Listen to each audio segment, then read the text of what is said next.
Ant-Man. Yeah, I know I'm bringing this to you kind of late, but I was out of town for a while and didn't get to see it right away on opening day. But here I am, so now that's out the way, let's get to it. So Ant-Man is Marvel's latest flick in the Marvel Cinematic Universe. This comes right after Avengers Age of Ultron, and it stars Paul Rudd as the titular Ant-Man. Now I know what you're all thinking, isn't Hank Pym Ant-Man? Well, technically he is, but he's in this movie, but he's not the Ant-Man we all come to know and love.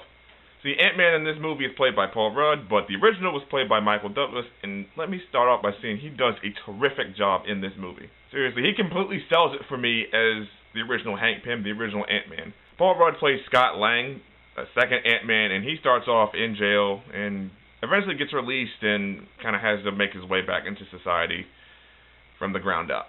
I definitely more than bought Paul Rudd's character as Ant-Man, or Scott Lang rather, in this movie. He did an excellent job with the role, which is interesting considering they had to change directors for this movie from Edgar Wright to whoever.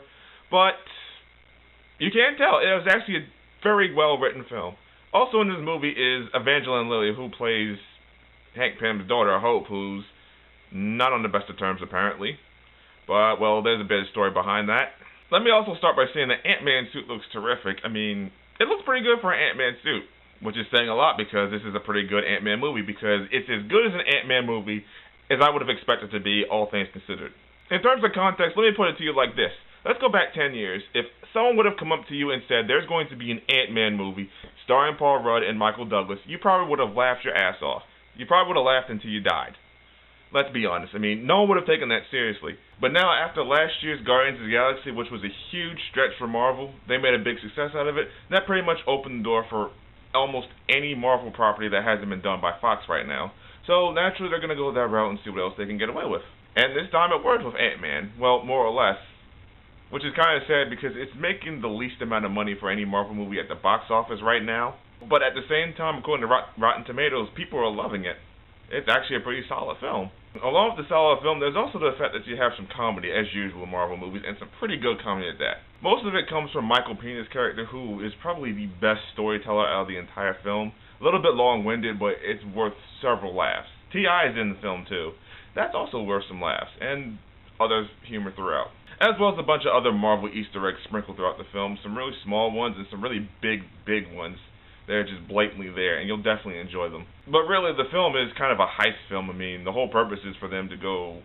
If you've seen the Ant-Man trailer, Michael Douglas says, I need you to break in there and steal some stuff.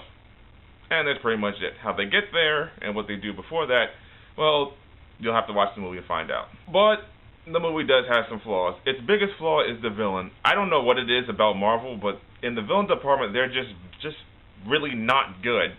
Corey Stoll plays the titular villain. His name is Darren Cross, but... You probably know who he's going to be towards the end of the film. I mean, he did a good job acting, but overall, he just seemed a little bit more than generic to me. And I didn't really care that much for him at all, like a ton of other Marvel villains. And if you know how most Marvel villains are, well, there you go. I felt that kind of dragged it down a little bit. Overall, the film was more than passable for me. It was just great. It was actually pretty good, more than what I expected. As far as an Ant-Man movie is concerned, and definitely another point for Marvel. And make sure, as usual, you stay for the credits. There's 2 after-credit scenes. One after the first set of credits, and one at the end credits. Both of them are extra exciting. I'm pretty sure the second one is very big for some people. Probably more exciting than the first.